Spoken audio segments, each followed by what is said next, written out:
जब से लेकर बांग्लादेश के लोगों ने इंडिया की पपेट शेख हसीना साहिबा को वापस उनके अपने मुल्क यानी इंडिया भेज दिया है, तब से लेकर इंडिया की बांग्लादेश के हवाले से जो पॉलिसी है वो हॉस्टाइल बन गई है। यानी उसके अंदर हॉस्टिलिटी नज़र आ रही है बांग्लादेशी लोगों के लिए।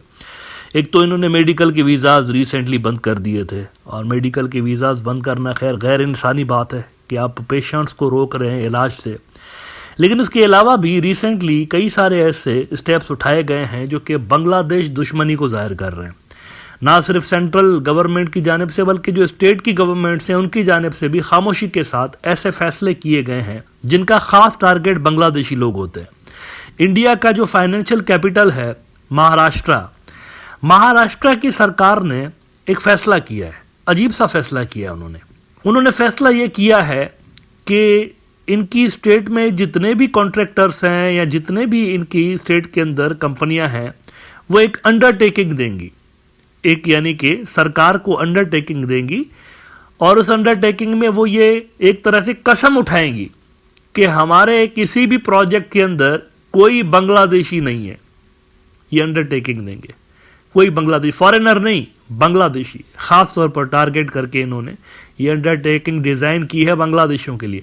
नॉर्मली ऐसा होता है ना, आप कहते हैं कि भाई हमारे किसी भी प्रोजेक्ट के अंदर गैर मुल्की नहीं होंगे, लेकिन इन्होंने कहा नहीं, गैर मुल्की हो कोई मसला नहीं, बांग्लादेशी नहीं होने चाहिए ना। हो सकता है कि आप में से कुछ लोगों को ये बात सुनकर यकीन ना आ रहा हो, खास तौर पर मेरे जो अवामी लीग के दोस्त हैं क्योंकि सुबह शाम उठते बैठते पहले इंडिया का नाम ले रहे होते थे, उनको हो सकता है कि अपने कानों पर यकीन ना आ रहा हो। तो मैं उनको इंडिया का ही न्यूज़ आउटलेट दिखाना चाहूँगा, द टाइम्स ऑफ इंडिया। इसके अंदर आज एक रिपोर्ट छपी है, builders contractors must give no Bangladeshi undertaking Maharashtra government. मित्रों, ये कोई सहाफ़ी नहीं है, कोई जर्नलिस्ट नहीं बोल रहा, सरकार बोल रही है और धड़ल्ले से बोल रही है, मीडिया पे आके बोल रही है कि हाँ हमारी ये रिक्वायरमेंट है कि आपको एक अंडरटेकिंग देनी पड़ेगी। अगर आपने इंडिया के फाइनेंशियल कैपिटल महाराष्ट्र में काम करना है तो अंडरटेकिंग देनी पड़ेगी कि कोई बांग्लादेशी नहीं अपॉइंट करेंगे। इसमें वो कहते हैं कि minister of state for home Yogesh Kadam informed the assembly Tuesday that Maharashtra government has asked developers and contractors in Mumbai to give an undertaking that they do not employ Bangladeshis in their project. If any Bangladeshi is noticed in the project, it is their responsibility to inform the police, he said. The directive would be issued next in Navi Mumbai, Kadam added. अब देखें, नफरत की इंतहा हो गई है वैसे ये, आई एम सॉरी टू से दिस, लेकिन ये नफरत की इंतहा है वैसे बांग्लादेश के लिए, नफरत की इंतहा इंडिया के अंदर। मतलब सरकारी जो ऑफिसेज और सरकारी जो चलें ठीक हैं उसको तो छोड़ देना, प्राइवेट कॉन्ट्रैक्टर्स को भी आप डिक्टेट कर रहे हैं कि ओथ उठाइए कि किसी किस्म का कोई बांग्लादेशी यहाँ पर आपको नज़र नहीं आएगा यहाँ पर आपके प्रोजेक्ट के ऊपर। Police and Labor Department conducted inquiries with contractors and developers in Mumbai and Thane about employing Bangladeshis, but there was a delay in providing information, said Kadam. Look at that. Police को काम पे लगा दिया है, police को, जैसे कि ये कोई क्रिमिनल हो खुदा न खास्ता, कि जाइए, ह्यूमिलिएशन देखिए ना, लोगों को ह्यूमिलिएट कर रहे हैं बेसिकली, बांग्लादेश के लोगों को। आप जाइए और देखिए कि बांग्लादेशी है, यानी अगर है तो पकड़िए उसको। और आगे वो मजीद कहते हैं इनके होम मिनिस्टर महाराष्ट्र के, then Mumbai's guardian minister held a meeting and said Mumbai's contractors and developers will have to give an undertaking that they are not employing Bangladeshi labourers, he added. मेरे पास अल्फाज नहीं है इससे बेवकूफ़ी पे बात करने के लिए, मेरे पास अल्फाज नहीं है। पहले आपने वीज़ा बंद कर दिए किसके, मरीज़ों के, मेडिकल के वीज़ा। देखें, ये तो गैर इंसानी बात है, वो पैसे भर के आ रहे थे, उनके वीज़ा बंद कर दिए, इलाज आपको नहीं देंगे, और उसके बाद आप ये कर रहे हैं कि कोई बांग्लादेशी नज़र नहीं आना चाहिए हमें इंडिया के किसी भी कॉन्ट्रैक्टर की कंपनी में या किसी भी कंपनी में बांग्लादेशी नज़र नहीं आना चाहिए। क्या बांग्लादेशियों की सेहत पे कोई असर पड़ रहा है? The answer is no, the answer is no. बल्कि आप उनको हेल्प कर रहे हैं कि वो इंडिया से अपनी डिपेंडेंस कम करके दूसरे सोर्सेज की तरफ देखें, और ऐसा हो रहा है। मेडिकल का जो इंडिया का अपना शोबा है उसको नुकसान हुआ है, मिलियंस ऑफ डॉलर्स उन्होंने लूज़ किए हैं, और वो पैसे कहाँ जा रहे हैं? चाइना जा रहे हैं, चाइना आ रहा है ना, फिल कर रहा है गैप। उन्होंने यूनान के प्रोविंस के अंदर हॉस्पिटल्स डेजिग्नेट कर दिए हैं बांग्लादेशी पेशेंट्स के लिए। और ये जो रिसेंट इन्होंने हरकत की है इसका भी फ़ायदा किसको मिलेगा? चाइनीज़ को मिलेगा।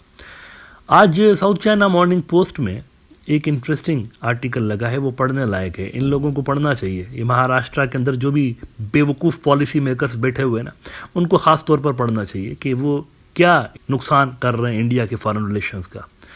साउथ चाइना मॉर्निंग पोस्ट ने कहा है, why China is likely to roll out the red carpet for interim Bangladeshi leader. Mohammad Yunus's visit next week comes at a time of deteriorating Bangladesh-India ties and Beijing and New Delhi vie for regional influence। और इसमें वो बता रहे हैं कि किस तरह से ये जो इंडिया के अंदर बैठ के तो तुलसी बातें करके गई है बांग्लादेश के अगेंस्ट, तो इसमें भी बांग्लादेश और इंडिया के ताल्लुकात ख़राब हुए हैं। कहते हैं the latest source of tension has involved comments from US national intelligence director Tulsi Gabbard, who echoed India's claims about minorities being persecuted under the new administration। अब इस रिपोर्ट के अंदर वो बता रहे हैं, बांग्लादेशी एक एक्सपर्ट को कोट करते हुए, कि लेलुफर Yasmin, an international relations professor with University of Dhaka, said management of the Teesta River was also likely to be discussed during Yunus's visit। कई सारी कंपनियां तो आकर यहाँ इन्वेस्टमेंट कर ही रही हैं। वो जो उनका सबसे बड़ा सोलर पैनल मैन्युफैक्चरर जो है वो तो आ ही रहा है यहाँ पर अपना प्रोडक्शन यूनिट लगाने के लिए। कई सारी और कंपनियां भी हो सकता है कि प्रोडक्शन यूनिट यहाँ पर आकर लगाएं बांग्लादेश के अंदर। ये तो सब हो ही रहा है। लेकिन साथ में वो जो तीस्ता वाटर प्रोजेक्ट है जो कि इनको मिला हुआ था, शेख हसीना कह रही मैं तो चाहती हूँ मेरे मित्र करें इंडिया वाले, मैं तो कंफर्टेबल उनसे होती हूँ। China is ready but I want India. अब जब से लेकर वो पपिट गई हैं और जब से लेकर एंटी बांग्लादेश पॉलिसीज़ इंडिया के अंदर एडॉप्ट की गई हैं, तो उसका आप देखें क्या असर पड़ रहा है कि चाइना तेज़ी के साथ इस गैप को फिल कर रहा है जो कि इंडिया छोड़ रहा है। होना ये चाहिए था कि इंडिया कम्पीट करता है यहाँ पर। बांग्लादेश के अंदर जो उनकी रेपुटेशन गिरी है, देखें ना, स्ट्रॉन्ग एंटी इंडिया सेंटीमेंट्स से, इन्हीं हरकतों की वजह से ऑलरेडी पहले से ही स्ट्रॉन्ग एंटी इंडिया सेंटीमेंट्स मौजूद हैं बांग्लादेश में। आपका क्या ख्याल है इस तरह की अगर आप हरकतें करेंगे, उनके लोगों को पकड़ के पुलिस के थ्रू पकड़ के और सर्च करेंगे, रेड मारेंगे कि इधर कोई बांग्लादेशी है या नहीं, इस तरह की हरकतों पे आप क्या समझते हैं? आपकी कोई पोजीशन बेहतर होगी बांग्लादेश के अंदर? पीपल टू पीपल टाइज बेहतर होंगे या ख़राब होंगे? ऑब्वियसली बहुत ज़्यादा ख़राब होंगे।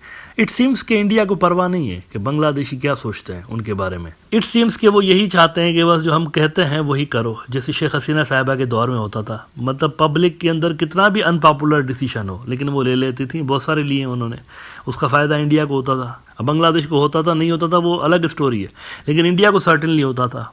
मेरे ख्याल से यहाँ पर सेंसिबल फैसले करने की ज़रूरत है। देखें, आप जब तक पब्लिक के अंदर रेलेवेंट नहीं होंगे, आपकी पब्लिक के अंदर कोई इमेज बेहतर नहीं होगी, तब तक आप चाइना को कम्पीट नहीं कर सकते बांग्लादेश के अंदर।